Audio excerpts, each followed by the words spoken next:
This is the first video of this section on TCP IP model. So to start with, the TCP IP architecture model is really the de facto architecture standard for network communications. It supersedes the OSI model that was used previously, but with the move to internet applications, the TCP IP model is better fit for the applications being developed today. So it is the standard for network communications. It's got 5 layers. Primarily what it does is it supports network communication. It really supports it based on interoperability among really any application you want. It makes no difference whether it's in the cloud or on-premise. The applications themselves, whether it's Linux-based, Windows-based, or really any other platform, you can communicate via this model. So it's just designed for each operating system. The network communications layers of the model, being the transport and anything below that, will communicate across the network by establishing this network connection. Software is embedded with each operating system. Like I said, you can plug in your web applications into this easily. You've got the code layer that developers work at, and you can plug into the application layer via APIs and, of course, with the operating system calls. It's a popular framework to understand networking concepts, so you can really understand networking by starting with this model. It really is the way to learn networking, how HTTP fits into this model and allows you to communicate across the network. And it's good for network troubleshooting as well, and it'll all be based on this these 5 layers, starting from bottom right to top. So like I said, it really does supersede the OSI model. The OSI model is an older model that was developed a long time ago, and it really was pre-internet. And the only difference between the two is you've got an application layer here. Like I said, you've got 5 layers to the TCP model. The OSI model has 7 layers. But what's happened is the 3 top layers, the session layer, presentation layer, and application, is really collapsed into a single application layer. It's quite substantial as far as the architecture goes, because now you define all your services with one layer, and that's how it should be. And so you can connect your applications by just one layer. That's all you have to concern yourself with. As any calls or anything goes right to the application layer, whether it's an API or some application layer protocol. So it makes it a lot easier, and the TCP IP is more IP oriented as well. So we've got really 2 groups of services here with the layers. The bottom layers are really hardware oriented. It provides the network access to the network. So you've got a physical layer, and then you've got the network access for these 3 upper layers that are really software oriented. So the bottom level is bottom 2 layers are hardware. The top 3 layers are software, and it's a layered services architecture. So each layer requires that the layer below it is working. So each layer, lower layer, provides services to the next upper layer. So you have to have the hardware connectivity before you're going to have any packets sent across the network, any application connectivity. The software layer is routing, host-to-host connectivity, and process-to-process. And here I've got some network protocols and associated layers, just to give you an orientation of the protocols themselves and really where they're fit. I'll go into a little more detail, but it's nice to know to get that sort of orientation. At the bottom, there's some really physical layer protocols, and these are associated with cabling and wireless and part of the specification that's at that layer 2. So you've got 1000 base T, that's Ethernet cabling. MIMO is wireless connectivity, and DSL, that's a WAN communications protocol. On layer 2, there's things like Ethernet, provides a connectivity from the servers and applications to the switches. ARP is another protocol that's good to know because that sets up the network communications. So it's a mandatory protocol. Audio 2.11 is the wireless, and that's really part of the wireless standards. And there's several wireless standards, and they really are concerned with protocols at layer 2 as well as the specifications at layer 1. And then point-to-point protocol, that's something DSL would use. That's for WAN connectivity. Then on layer 3, that's network layer. You've got IP, of course. You've got other protocols like ICMP for messaging, an OSPF, EIGRP, and BGP. And they're routing protocols for getting the packets across the network. And then TCP and UDP, they're the host-to-host connectivity protocols for maintaining that host-to-host connection from client to server. So it's more of a virtual connection. And right at the top, you've got HTTP, and of course HTTPS as well. And then DNS, TLS, SSH, SMTP, and FTP. And then finally, there's these TCP IP architecture components. And the purpose here is just to show you that there's 5 different components at each layer. You can really specify something at each layer that defines the layer itself, and they're all described here. A connection, for example, you've got a physical connection at layer 1. Then at layer 2, it's an interface connection. That's Ethernet, of course, and some of the other protocols mentioned at that layer. Then there's routing. That's a logical connection between routers, for example. Then you've got a host connection. That's really more of a virtual connection between client and server. And then interprocess really defines the connection between browser and web server software. Then the services are defined at each layer. Each layer provides services to the next layer. So the cabling and wireless at layer 1 is providing services to Ethernet that needs a cable to, of course, send data across between devices. Then you've got routing services on routers. You've got addressing at every layer except for the physical layer. You've got flow control, and that applies really at the transport layer. So that's something like TCP, and loss recovery is part of TCP. So these services are all defined at each layer. And you've got the protocols. A lot of those have already been mentioned, and they're really assigned to each layer. And addressing, of course, is really key to network communications. And every layer has its own type of format. For Ethernet, it would be a MAC address, and that's a physical address that's burned into the network adapters. You've got an IP address, and that's everything. Every network node needs an IP address for communications and for routing purposes. Then you've got a transport socket, and you've got lots of those. They run on the client and the server for that host-to-host connection. And then you've got a session ID. That's just another example. And that would be application layer. And the protocol data units, these are, you might be familiar with some of these. The bits of just serial bits are physical layer, what's called a PDU. It's just defined at the physical layer. Then you've got frames, and that's really at layer 2. That's Ethernet. Ethernet builds frames. And layer 3, you've got packets, and they're actually part of what IP carries, the IP addressing in packets. And segments is associated with actually TCP. And then data is, of course, the HTTP application layer. In this video, I'm going to describe the physical layer of the TCP IP model. So to start with, I've got this 5-layer drawing, and I'm going to be referring a lot to this as I go through this section. So to start with, the physical layer is right at the bottom. So as the name suggests, it really is the physical layer. It's cabling, it's Wi-Fi. That's basically all of the connectivity at that physical layer. So it's hardware. And it's really the signaling between connected neighbors. So if you got a desktop, as soon as you start it up, the physical layer is going to start first. You're going to have electrical signaling between the desktop or laptop and the network switch. And at that point, it just makes the most basic connection. And it's just the electrical signal. And this is defined with a specification for Ethernet. Ethernet defines 2 layers as a part of the specification. It defines layer 1 and layer 2. So, and this is the same with all physical layer.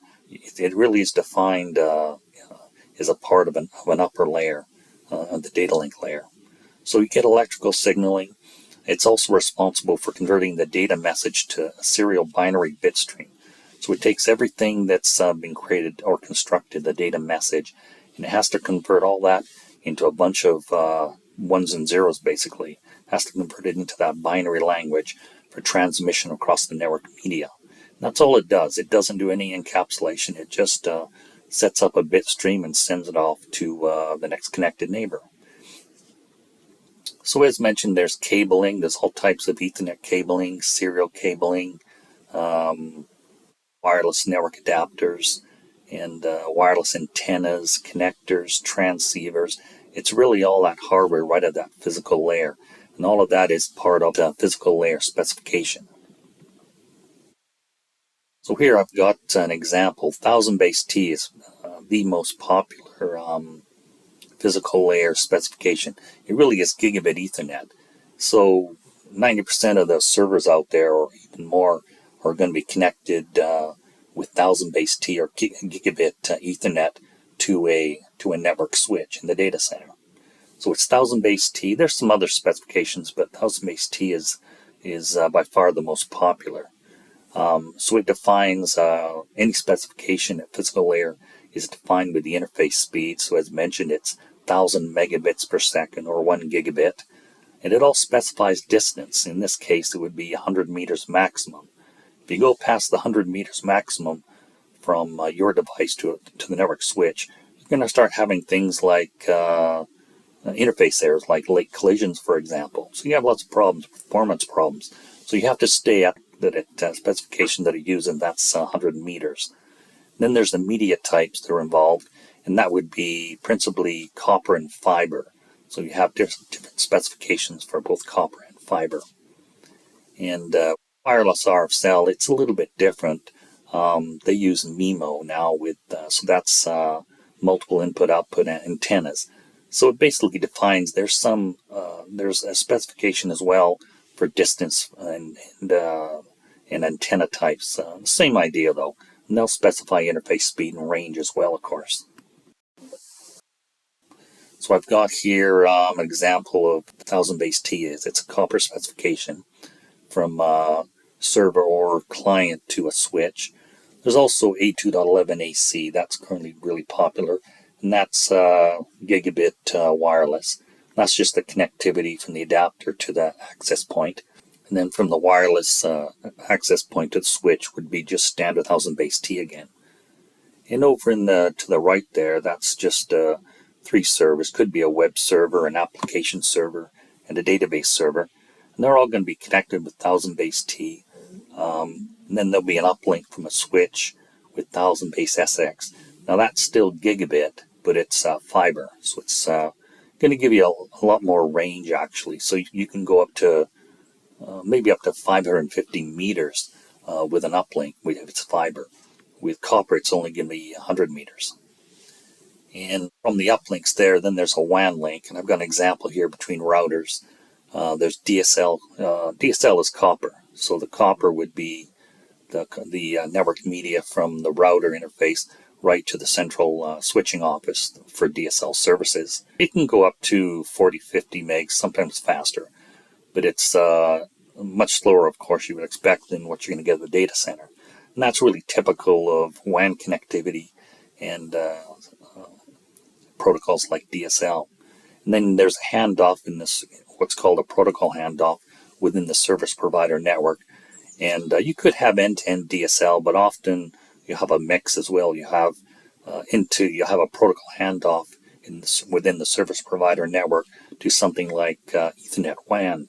And Ethernet WAN is really popular, and it actually has the potential to provide national level layer 2 Ethernet connectivity. We're really getting the same kind of service you would get between 2 data center switches. Not as fast, but really the same idea. And it's fiber connected. So you get a protocol handoff within the service provider. And then, of course, you get the fiber connection right into the data center. So this kind of gives you an overview of physical layer media. In this video, I'm going to discuss the data link layer. What I've done here is I've got the 5-layer drawing again.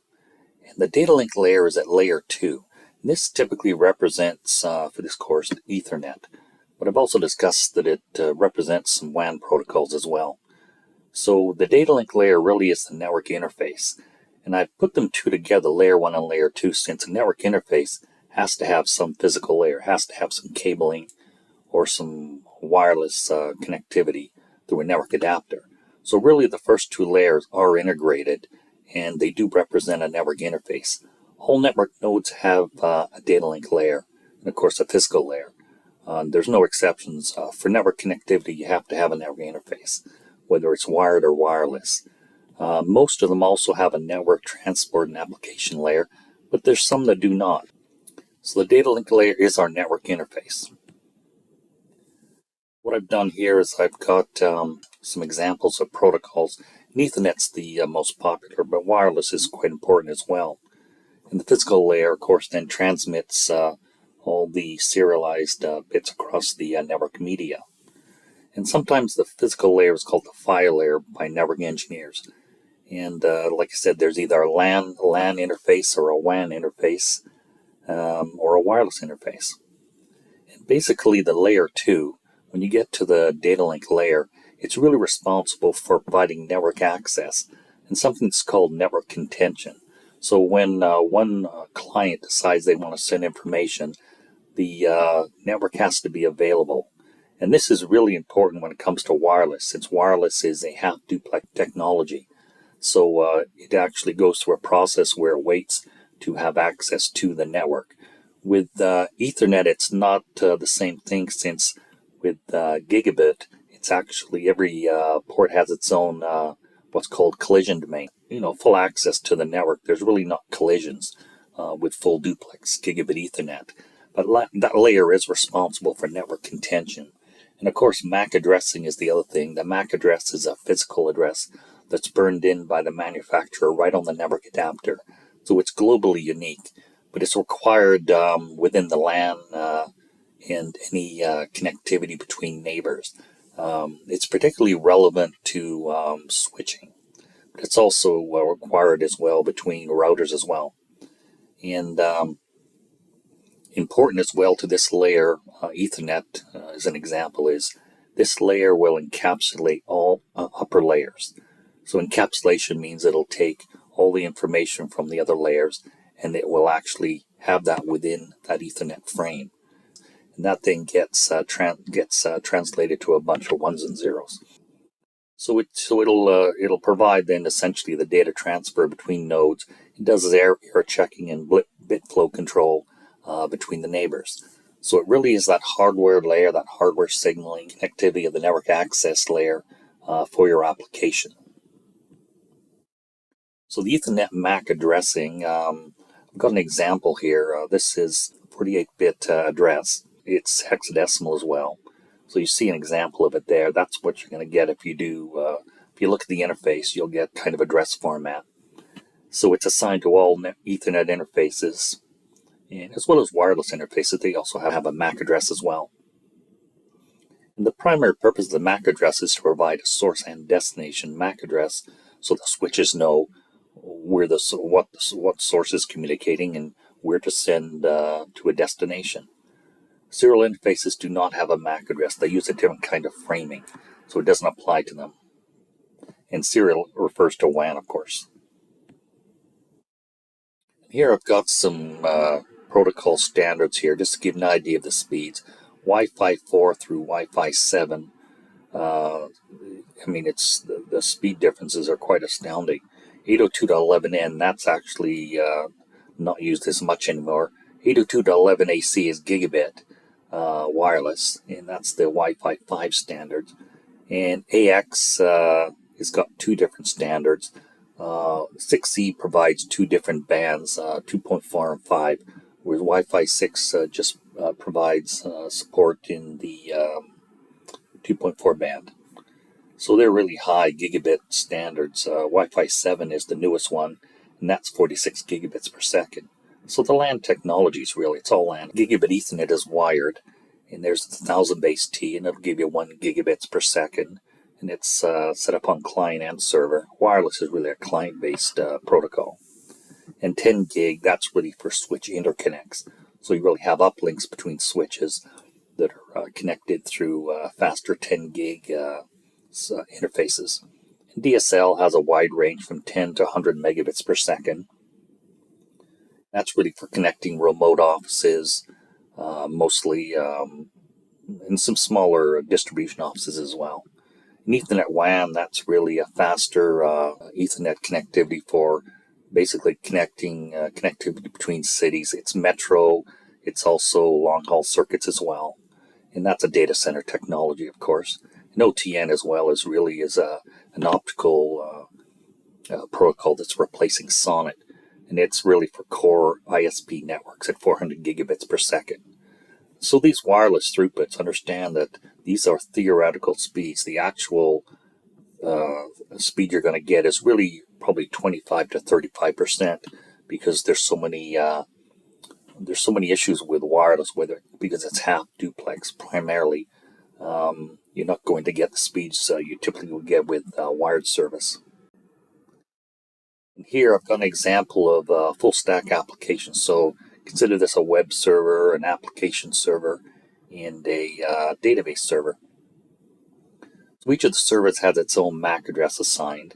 You can see them there. They're all in the same VLAN. This is an access switch at a data center. Access switches don't route. They just move frames around. And anything not in a VLAN, it'll have to send it to a router or a multi-layer switch, because it doesn't do routing. And you can see here, this is an Ethernet frame. So there's a source MAC address and destination MAC address. And of course the payload.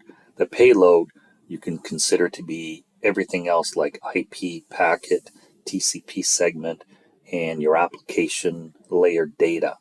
And I'm talking like HTTP data. It's all right in there. That's what it's called, payload. An Ethernet frame encapsulates that and sends it off. So in this example here, I've got, say you've got this web server wants to communicate with this application server here. What would happen is, this would be the source address, this would be the destination address, and a frame, Ethernet frame that leaves here. So the switch would look at the destination, say, okay, it'll do a lookup in its VLAN table, because it wants to know each VLAN has its own table, MAC table. And that VLAN would be associated with a port. So the destination port would be, I don't know, gigabit 01 maybe. So it tells the switch where to forward that frame to communicate with that application server based on this destination MAC address that's been provided in this frame that was sent from this web server. And that's really what switching is. And anything outside of this VLAN, say you had a database server that was in VLAN 11, that switch would have to move that up one level to a multi-layer switch. And I'll talk more about that, because anything between VLANs is really a routing process. It's a network layer process. Ethernet accounts for 90% of all network interfaces. So it's really big. And it's even moved to the WAN with Ethernet WAN as well. So it's really, Ethernet is pretty much everywhere. Gigabit's the most common. And like I said, all Ethernet interfaces, wired Ethernet, and the switches forward traffic based on that MAC address. This just shows the frame switching. In a data message, you've got the frame header, that's the data link layer. IP packet is layer 3, the network layer. TCP segment would be the transport layer, and data is the application layer. So the access switch, because it's a layer 2 switch, it's an access switch, it can only look into the frame header. That's all it can do. Can't do routing. So all it's concerned with is, where do I send this Ethernet frame that arrived? And it'll look up the destination MAC address, where it's going to say it's going to an application server. It'll look in its MAC table, figure out what port it needs to forward it out of, and just do that. Just sends it. If it's not, if that destination is not in that same VLAN, if it's in a different VLAN, it won't go look in another VLAN table, and it's even though it's there, it won't do that, because that's a network layer process. It's a bit like having 2 rooms in a house in a hallway. What it has to do is, the room itself is a VLAN, but if it's going to another VLAN, another room, it has to send, it's like throwing a ball out to the hallway. It sends it out. In the hallway, that's a router. You have to send it out to there so it can communicate between the 2 rooms. It's similar to that. So that's frame switch and process. Kind of gives you an overview of the data link layer. And finally, I've got these server VLANs. And this is an example. We've got 3 different VLANs. So basically, a VLAN is really what we call a broadcast domain. And you can assign one or several switch ports to a VLAN. Typically with web developers, you're going to have maybe 1 or multiple web servers, and they could be in the same VLAN or different VLANs. It's recommended to have them in the same VLAN. really all your applications, all your servers, I should say, and applications if you can.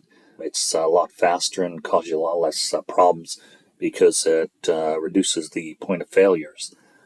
Some applications have to be in the same VLAN, so they have to communicate right directly within that VLAN. It's something else to keep in mind. And anything outside of that VLAN, you have to make sure your routing is working correctly because switches can't forward between VLANs. It's a routing network layer process. Building HTTP data messages. So this gives you an overview of how the messages are put together. This is the client here. So there's some data at the application layer, goes into application memory. Then the operating system will put it into a payload and create this this header and payload. That's basically the data PDU. So the kernel copies the data from memory and creates the data message. Then the transport layer will encapsulate the HTTP payload with a TCP header. So there's the TCP segment. And this is the payload for the TCP segment is the header and the payload of the application. So when it kind of works down, what will happen is it'll go down to the network layer. The IP packet will encapsulate the segment and all of this payload here. So it's doing the same thing. And finally, the Ethernet frame, it's going to encapsulate everything. So the packet, the segment, the HTTP headers, and the payload all becomes the payload of this Ethernet frame. It sees it as one blob in a sense. And what will happen is the physical layer says, I'm just going to serialize everything and send it off across the network media to the server. And that's really all there is to it. From start to finish, when you're going right at the top of the layer, it just works from top right down to bottom and sends it off, going from client to server. And then on the other end, you got to strip everything off. And so stripping happens at the physical layer because that's where all the serialized bits are arriving and they're being reassembled. So what will happen is the data link will tear off the Ethernet frame. And what's left? Well, the IP packet, TCP segment, and the HTTP headers and payload. And each layer goes up, just strips off its own PDU until what happens is all you've got left is the payload at the top here. That's copied into application memory by the operating system, and then from there it's just available for the server. So that's all there is to it. It just basically happens in that order. Finally, I've just got this protocol stack here, and you can see that I'm kind of building the stack. I've got layer 1 and layer 2, so I'm showing the protocols here. Here I've got 1000 base T and Ethernet, so there's layer 1 and layer 2. That represents an Ethernet interface, really. An 802.11 AC and MIMO, that represents wireless adapter, wireless connectivity. And there's the cell there that connects to an access point. The access point connects over to a switch. And that would, the connection between the access point and switch would be standard gigabit as well. Same thing here, these are multi-mode fibers, so that's 1000 base SX. Kind of described that already. It's still the same speed as copper. It just provides better electrical characteristics, less loss on the cable, as well as much longer distances. So it's preferred for router-to-router connectivity, where you've got the uplinks there between the devices. And here, Ethernet multimode connects the routers. And same thing over the data center. It's really the same thing. And up top here, I've got DSL and point-to-point protocols. So now these are WAN protocols. And the same idea. This is serial interfaces. So they don't use a MAC address. They use a different kind of framing called serial framing that's used for WAN connectivity. Much slower speeds, of course, than the handoff to, say, Ethernet with a fiber connection. There would be a lot faster and a lot better connection, of course. Maybe this might go out to the cloud, for example. In this video, I'm going to discuss the network layer of the TCP model. So the network layer, I've moved up one layer now to the third layer of the model. And this is really now at the software layer level where it starts, really. And this is where you have routing and IP addressing, essentially, is where it starts. And it's really represented here by a router. But also multi-layer switches have the network layer. In fact, most network nodes do support the network layer right up to the application layer. In other words, all 5 layers are supported by most nodes. That includes your client, your server, routers, multi-layer switches, firewalls, and reverse proxies, and load balancers, specific load balancers. They all support the network layer. The only network nodes that don't are wireless access points and access switches. And I've discussed access switches with the data link layer, how they really just do frame switching and nothing else. But everything else really does have all 5 layers of the model. I've represented as a router here, since the services of a network layer are best represented by routers and also multi-layer switches.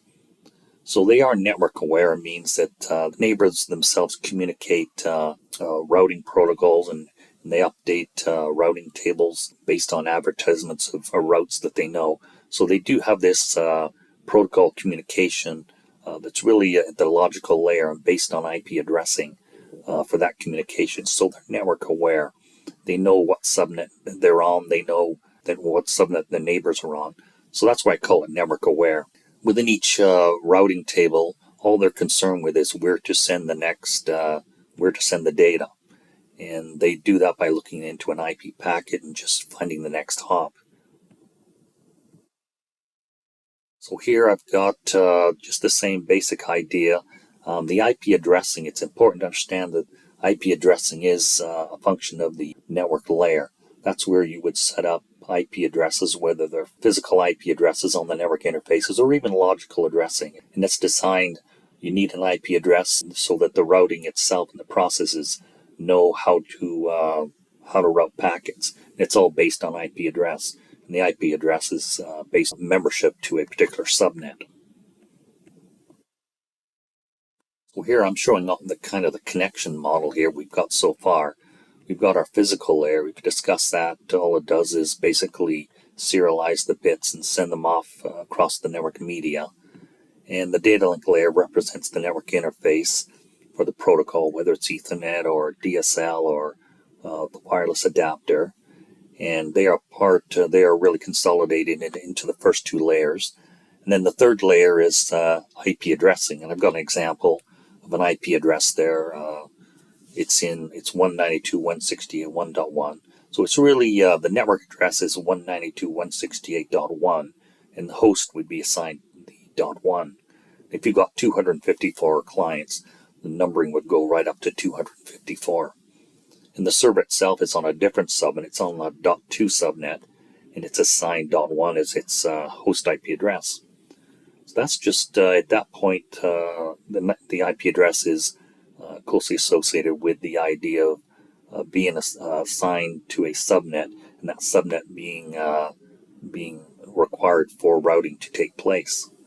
So IP is the network layer protocol that does that. It's associated with a packet is what it's called, and that packet has certain fields, and I'm going to describe in a minute. But there's also ICMP as well, and that's a messaging service, and that happens in the network layer. So if you send some data, if you want to connect to a server, and that server is not reachable, for example, ICMP is a messaging service that sends back to the client, this is unreachable, there's no route to it, for example. OSPF, EIGRP, and BGP are routing protocols, and they really take the subnet information and they build routing tables based on what is advertised to them from other neighbors that are enabled or configured with the same routing protocol. So they can exchange routes and say, I know where this route is, send it to me, I'm the next hop, and so on. And they send it off till the packet eventually arrives at the server. NAT is a type of addressing that's involved with connecting from a private domain to a public. So going from your private office to the internet, and it does that translation, since private addressing can't be forwarded across the public infrastructure. Only public IP addressing can be routed. An IPsec is network layer, and that has to do with encrypting data, and I'll describe a little bit more of that later. And the protocol data unit is the packet. So here's our packet here, And now we're up one layer and we're dealing with the addressing. As mentioned, it's IP addressing. So there's a source IP address and a destination IP address. The payload. The payload would be everything that's above the network layer. So that would be the transport and the application layer.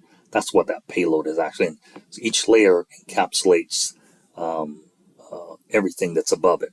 So IP packet would encapsulate the transport and application layer, and also the Ethernet or data link layer would encapsulate the IP packet. So it's all payload. And you've got things like the version, that's IP4, IP6. TTL has to do with when you send IP packets, you're only allowed to send it through so many hops, and that prevents routing loops. And there's some various others that I'm not going to get into here. The main thing is the IP addressing and the payload. So what happens is when a packet arrives at a router, the router itself, instead of the switch looking at the MAC address, this router is going to look right into this IP packet and look for the destination IP address. Then it's going to do a routing table lookup based on that destination IP address to find what the next hop is, where to send it, where the next connected neighbor is. And that's known because it's been advertised from the neighbor. So IP subnet allocation, here it is, just kind of an example here. The client here is on subnet 1, and they're connected to a multi-layer switch. That's not unusual since it's easier to set up a bunch of VLANs and route between them. Sometimes you want to do it right at the client level.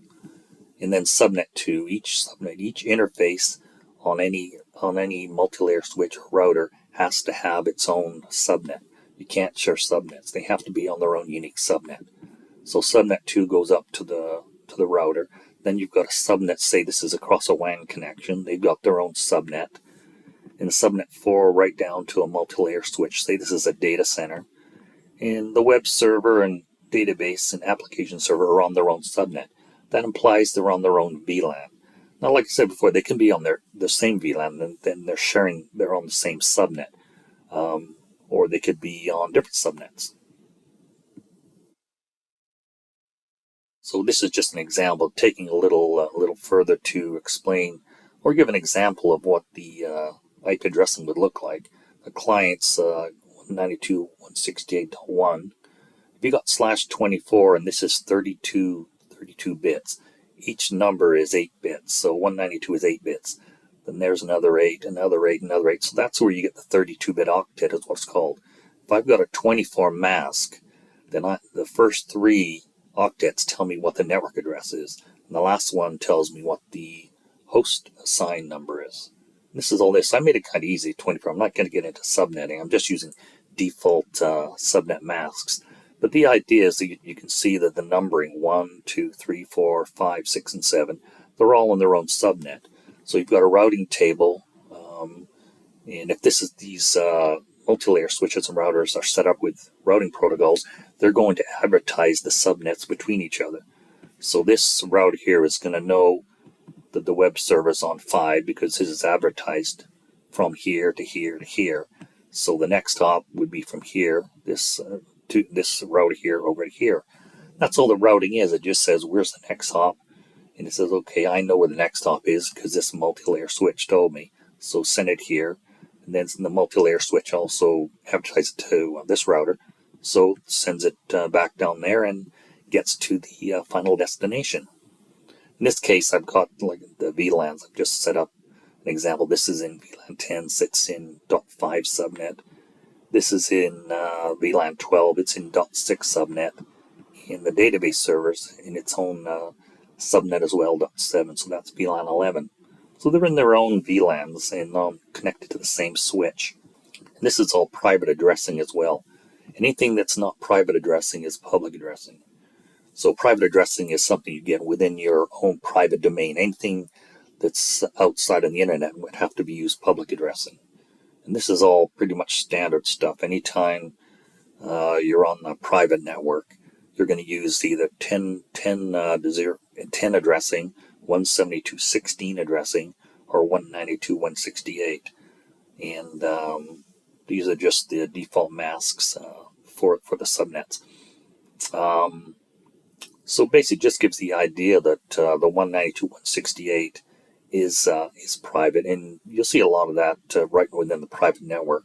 And 172.16 is used somewhat as well. 10 is used a lot, and so your network servers are going to be addressed within these address ranges, because that's what RFC 1918 is. These addresses are never advertised. They'll be NATed or use network address translation, convert it to a public address. 3 servers here connected to an access switch, doesn't do routing. This is a multi-layer switch, so anything outside of any VLAN for communications would have to go up to this multi-layer switch and then back down again, presumably, or maybe out to the WAN, one or the other. So it just gives you these different layers. Layer 2 is data link. Layer 3 is network layer. And then you've got these routers per hop routing. One does a lookup, it sends it per hop to the next one, and then this one will do a lookup, send it over here, and basically so on. So that just gives you an idea of the topology, what it would look like. And network layer routing, so here I've got frame header, but the routers look into the IP packet when they want to do routing. They also look into the frame header. They can do that because any upper layer, any layer, routing layer, if you're at the network layer, you also have access to anything below that as well. So routers will look into the frame header. They will do it because they have to keep readdressing the MAC address because they need to know where to send it. It's part of layer 2 addressing as well. So what will happen is they'll do a rewrite each time it goes to a new router. The router will rewrite the MAC address with a new source and destination address since it's at a new physical device. So it has to know, where am I sending it? It's just the same kind of idea, except it's happening between routers. The IP packet is just going to do a lookup. So if you have something shows up, so you've got somebody who wants to send something to 192.168.1.100, for example. Well, that's a 192.168.1 subnet. So this is just going to find, this routing table will tell the router where do I need to send it, where's the next top neighbor to forward the data to get to that eventual destination. In this video, I'm going to discuss the transport layer host connection. So the host connection you see from this drawing is really this connection now. It's a virtual connection from the client to server. The previous layers of network, data link, and physical were really neighbor connections. It was really this connection that really had nothing to do with end-to-end communications. Now with the transport layer, this really is this virtual connection based on sockets that provides the foundation for application connectivity.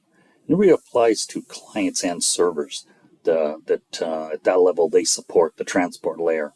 There's a lot of devices that do not support it, but all clients and servers have to since the end-to-end communication is between them. But it also applies to firewalls and reverse proxy that do support services at the transport layer. I'll go here. This is the services. The transport layer is primarily concerned with TCP and UDP. And it's really TCP more than anything else, since all commercial applications or any data applications is mostly based on TCP. UDP is more to do with management protocols like SNMP and DNS and TFTP and other services that are really management oriented. But TCP really is the primary protocol on the internet.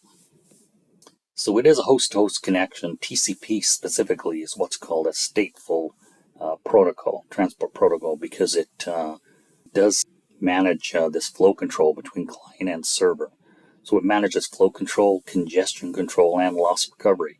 So packets, or I should say data, when it's sent from the client to the server then will respond saying, yes, I received some of this data, send me some more. If it doesn't receive it, it will let the client know. So there's this bidirectional communication based on what's called this stateful information of what bytes arrived and what did not.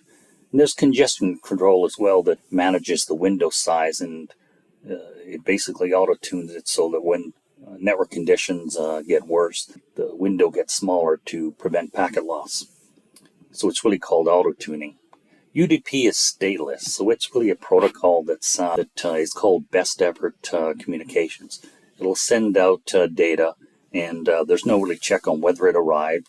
So if there's packet loss, it doesn't know that there is. So it's really designed for management applications that can tolerate some packet loss without requiring retransmission. The only thing UDP will do is if there's a problem with the arriving data, it'll do an error check. It'll just discard it if there's any sort of problem. And it's all based on, the addressing is based on sockets. So let's go on to the connection model. So the transport sockets themselves are called listener sockets, and they're set up on the client server when communication is established. And it's based on the socket itself is an IP address and an associated application port. And you can see on the connection model here, I've got the IP address for routing, the transport sockets for host-to-host communications just below the application layer. So the model is pretty much integrated here. You've got the physical layer, stream of bits. You've got the network interface between any network node. Then you've got the routing to get the packets per hop between the routers to get to the destination, and then the host-to-host connection. The TCP uses what's called a segment. IP uses a packet, and Ethernet data link uses a frame. But segments, TCP uses what's called a segment, and it has all the basic information in the TCP header. It's basically a TCP header. And UDP uses what's called a datagram. Same idea though. So the transport flow, you've got TCP and UDP here. So the flow control for TCP is connection oriented. So from client or server, either one, they'll send some data. Data's received. Any data received is acknowledged, saying it's received. And then you'll get that sent back to the client, say okay, and then send some more. The amount sent is based on packet size and TCP window.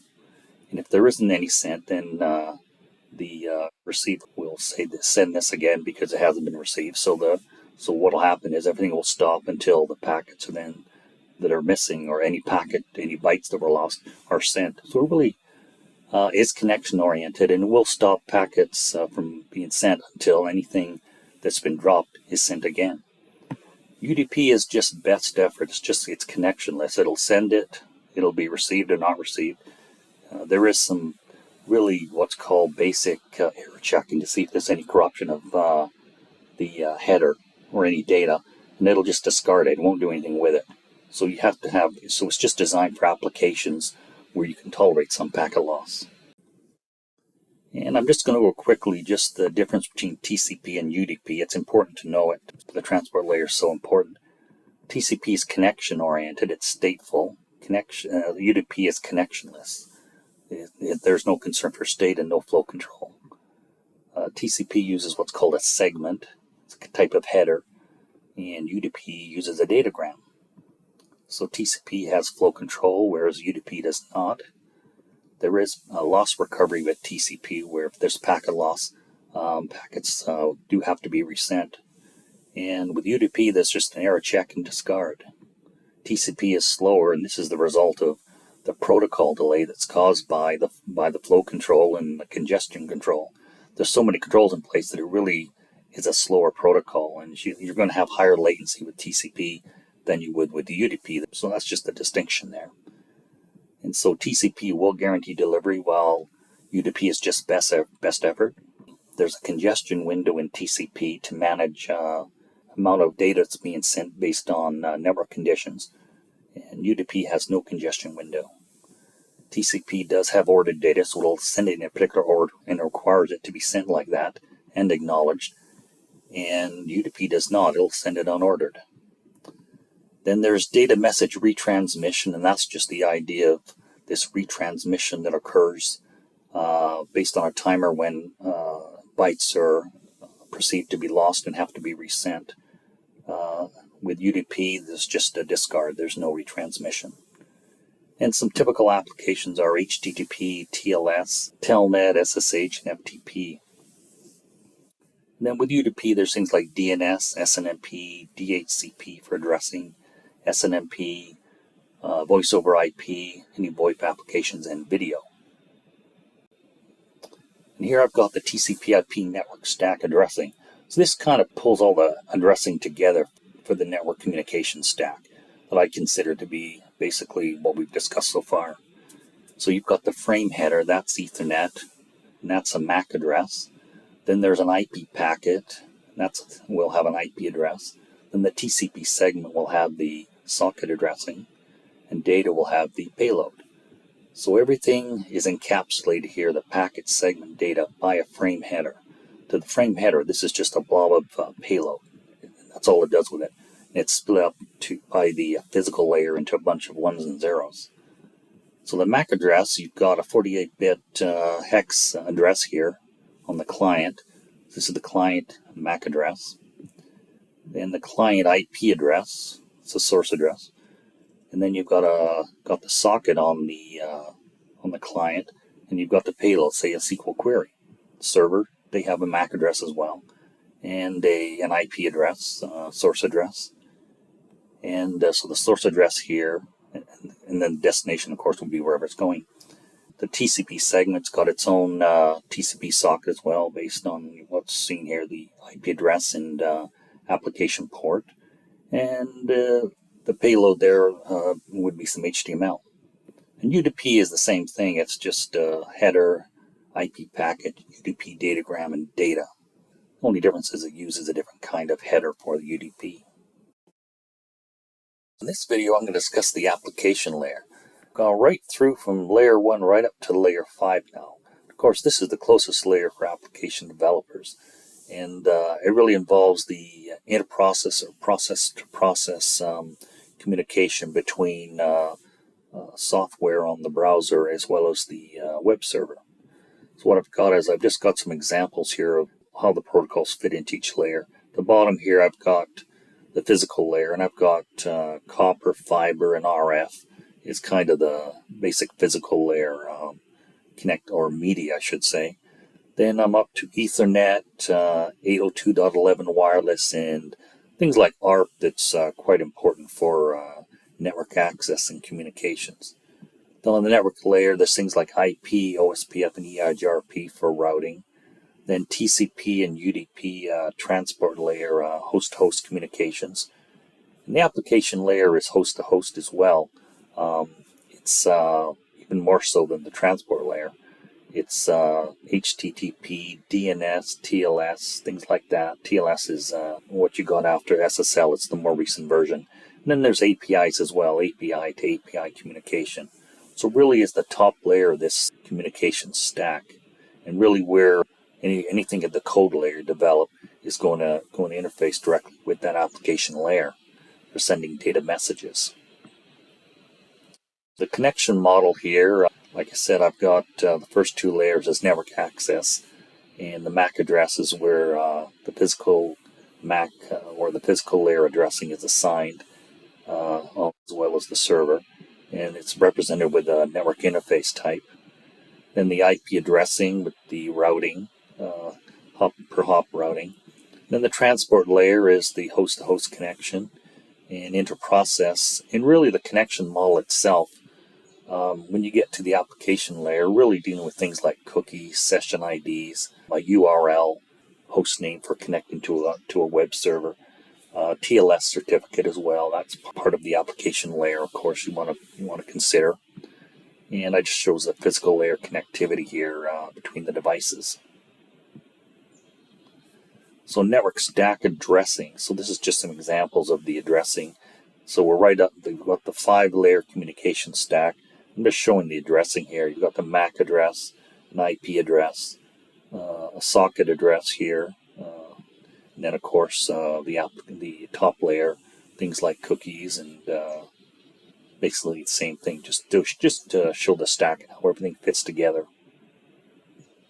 Here, this is the services here. So the physical and data link layer. That's of course we've gone through and described the kind of services provided for connecting devices together, neighbors together via network interfaces, the signaling and various other things, the error correction and the MAC addressing, and the IP routing here, of course, and that's things like routing, IP addressing primarily, for routing between subnets, so you can get from source to destination.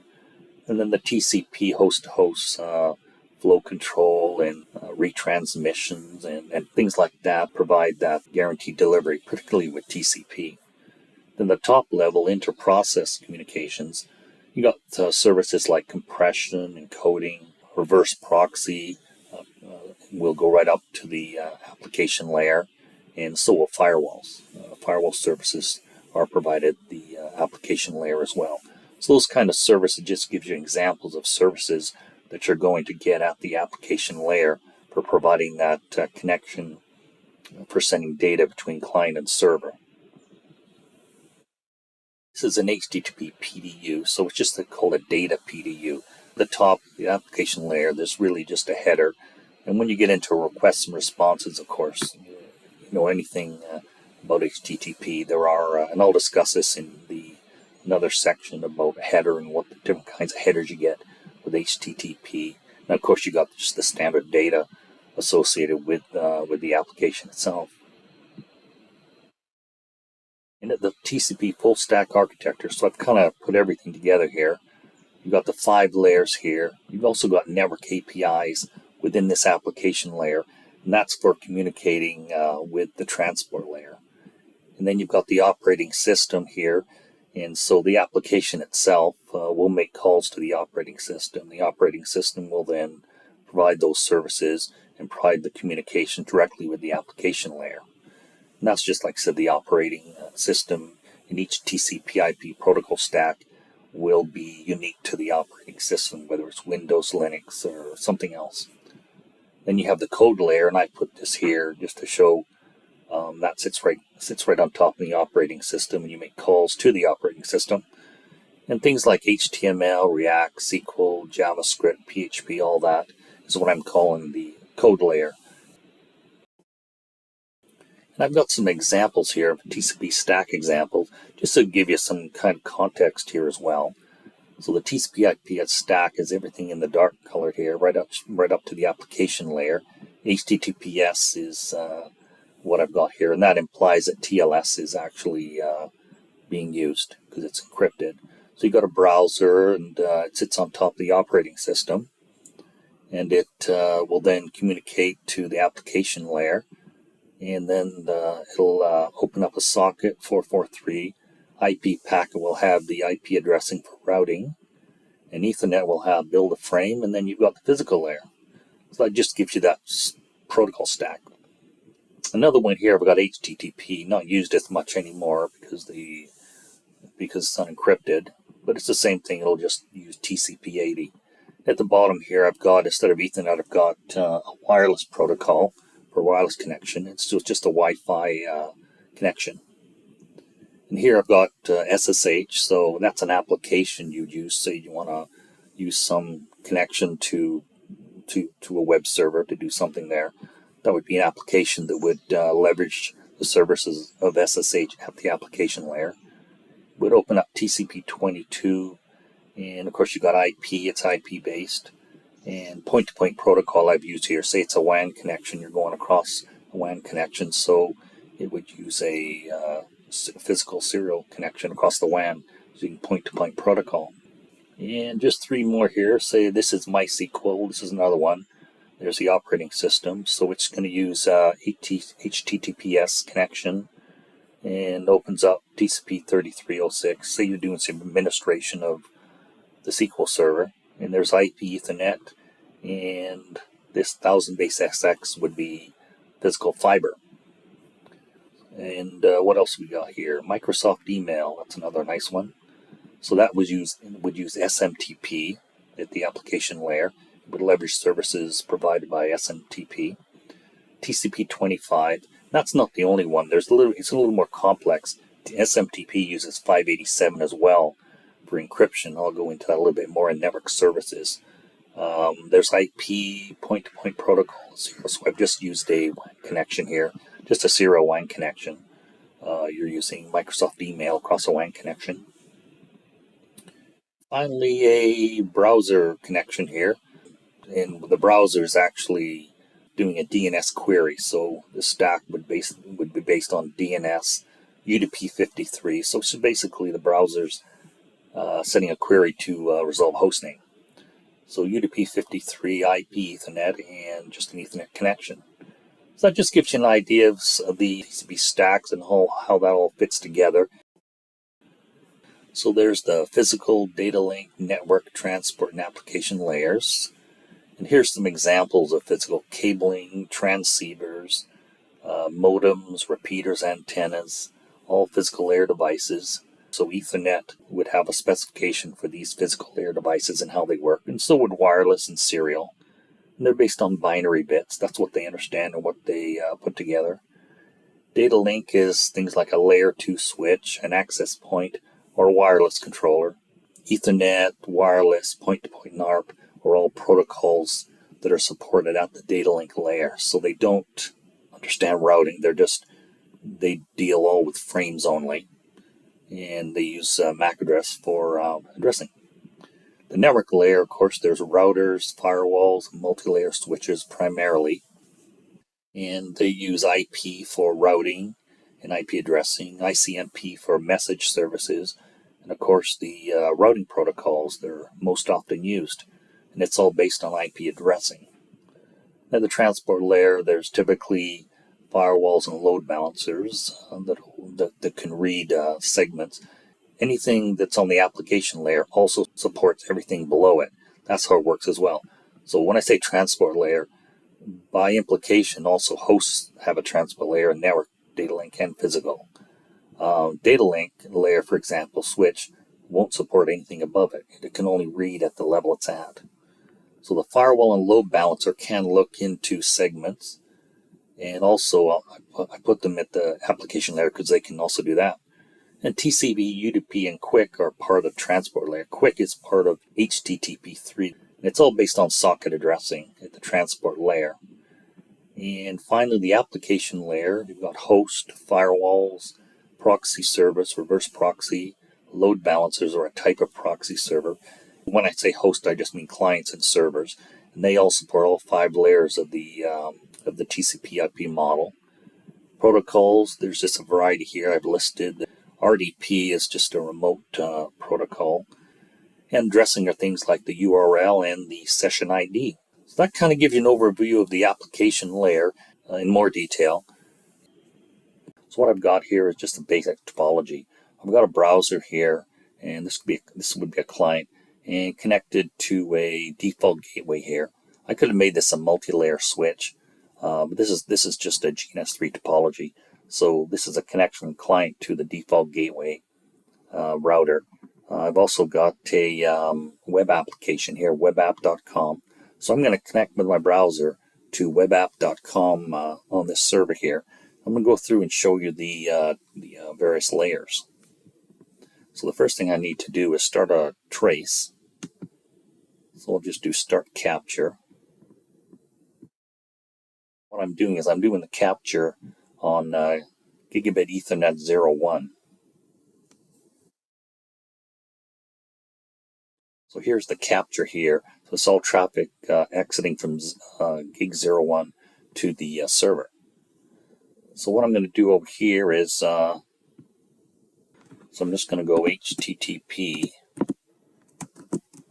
and webapp.com.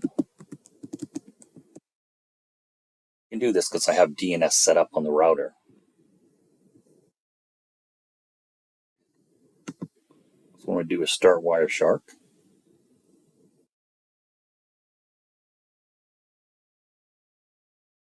So that's started. Next thing, I'm going to go back to the console here. And there it is there. So that started. That's the web page I wanted. So we'll go back to Wireshark now. And you can see there's a bunch of TCP segments. There's the, so I'm going to look, there's the ARP. So I'm going to look for that HTTP. There it is there. There's the GET. It's right there. So looking down here, once I've selected what I want, see there's the source IP address. That's the browser going to 192.168.2.1. That's the server. So I've got 5 layers here. The top layer here is 3008 bits. So that's the bit level. That's the physical layer that we discussed, where it all gets translated to bits, ones and zeros. So that's the physical layer. Then the next layer is Ethernet. There it is there. And that has a source MAC address and a destination MAC address. So that's part of the Ethernet frame. Then the third layer is the network layer. That's the Internet Protocol IPv4. And it's got the source address where it was sent from. That's the client browser to the destination server. There's the address there. And then there's TCP. That's the transport layer. There's a source port. That's the ephemeral port, just a random port. And the destination port is 80. I'm not using 443 because I don't have a certificate. So I'm just using destination HTTP. So it does show the application port. It's just a nice lab to show the different layers at this point of the TCP IP model.